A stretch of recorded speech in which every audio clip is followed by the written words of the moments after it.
का कहर शुरू होने से पहले साल 2020 में दिल्ली में जो हुआ वो राजधानी के माथे पर कलंक की तरह है। फरवरी 2020 में हुए दिल्ली दंगों ने 1984 में हुए दिल्ली सिख दंगों की याद दिला दी। जितना खौफनाक 84 था उतना ही दर्दनाक 2020 भी। इन दंगों ने इस सवाल पर सोचने को मजबूर कर दिया कि क्या 36 साल के बाद भी देश की जनता में इतनी संजीदगी नहीं आई है कि वो ऐसे किसी मौके पर संयम और धैर्य से काम ले।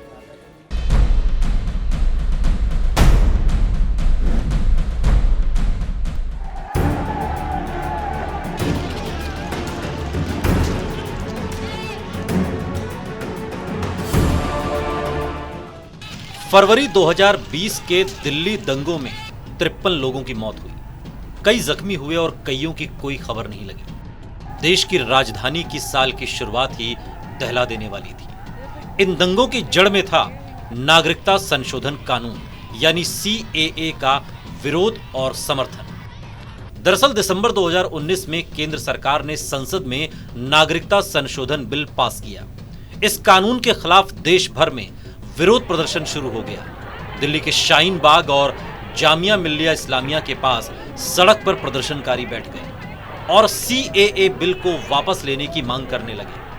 धीरे धीरे और इलाकों में भी दिन रात चलने वाले प्रदर्शन शुरू हो गए। उत्तर पूर्वी दिल्ली के जाफराबाद इलाके में भी CAA के खिलाफ लोगों ने सड़क पर प्रदर्शन शुरू किया। तो इस रास्ते को खुलवाने के लिए बीजेपी नेता कपिल मिश्रा ने प्रदर्शन स्थल पर कुछ दूरी पर लोगों को इकट्ठा किया और भाषण देते हुए जल्द रास्ता खाली करने की चेतावनी दे डाली। इसके कुछ ही देर बाद नागरिकता कानून के विरोधी और समर्थक आपस में भिड़ गए। फिर देखते ही देखते ये आपसी टकराव दंगों में तब्दील हो गया। मीडिया रिपोर्ट्स और अदालत में दाखिल दस्तावेजों के मुताबिक 23-24 फरवरी 2020 को शुरू हुए इन दंगों में 53 लोग मारे गए। दंगों में सैकड़ों लोग जख्मी हुए। दंगों के बाद से कितने लोग लापता हैं कोई नहीं जानता।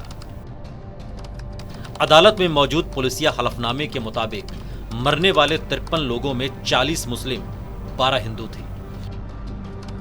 एक अन्य मृतक यानी 53वें बदनसीब की पहचान नहीं हो सकी। दंगों में दिल्ली पुलिस के 44 साल के जांबाज हवलदार रतनलाल भी मारे गए। पुलिसिया नौकरी के शुरुआती दौर में रतनलाल कांग्रेस प्रमुख सोनिया गांधी के दामाद यानी प्रियंका गांधी के पति रॉबर्ट वाड्रा की सुरक्षा घेरे में तैनात रह चुके थे। दंगाइयों ने IB के एक ऑफिसर की भी हत्या कर दी। 26 साल के अंकित शर्मा को घेर कर मौत की नींद सुला दिया। अंकित भारतीय खुफिया एजेंसी यानी इंडियन इंटेलिजेंस ब्यूरो में कार्यरत थे। दिल्ली दंगों की भेंट चढ़ने वाले कितने हिंदू थे और कितने मुसलमान थे यह तो पुलिस ने चुन चुन कर पहचान लिया। दंगों में बेमौत मरने वाले सभी दंगाई थे या फिर इनमें कितने बेचारे बेकसूर थे, इसकी गिनती या पहचान शायद ही कोई एजेंसी कर पाए। एक बड़ा सवाल यह है कि अगर देश की राजधानी का यह हाल हो सकता है तो सोचिए बाकी इलाकों का क्या होगा। दंगों में यूं तो हर उम्र हर धर्म के लोग मारे गए। दंगाइयों ने 85 साल की अकबरी बेगम को भी नहीं छोड़ा। अकबरी दंगों में मारी गई सबसे उम्रदराज महिला थी। दंगों के बाद शुरू हुआ बयानबाजी का बेहुदा दौर। जमी रिजवी ने हुक्मरानों को भेजी शिकायत में फसाद की जड़ में बीजेपी नेता कपिल मिश्रा की हेट स्पीच को जिम्मेदार करार दे दिया। हालांकि इस हेट स्पीच से बीजेपी नेता कपिल मिश्रा ने साफ इनकार कर दिया। इस मामले में दिल्ली हाईकोर्ट के ऑब्जर्वेशन ने दिल्ली पुलिस की घिग्गी बांध दी। जस्टिस मुरलीधर ने दिल्ली पुलिस और हिंदुस्तानी हुकूमत को आड़े हाथों ले लिया। उन्होंने तो खुलेआम यहां तक कह डाला कि हम दिल्ली में दूसरा 1984 नहीं होने देंगे। कम से कम इस अदालत के रहते हुए तो ऐसा नहीं होगा। लेकिन इस हिमाकत के लिए जस्टिस मुरलीधर को ट्रांसफर करके रातों रात दिल्ली हाईकोर्ट से हटाकर पंजाब हरियाणा हाईकोर्ट भेज दिया गया। सवाल यह है कि आखिर दिल्ली दंगों का जिम्मेदार किसे माना जाए। देश की राजधानी को दहलाने के पीछे किसका हाथ था? क्या कोई एक वजह गिनाई जा सकती है?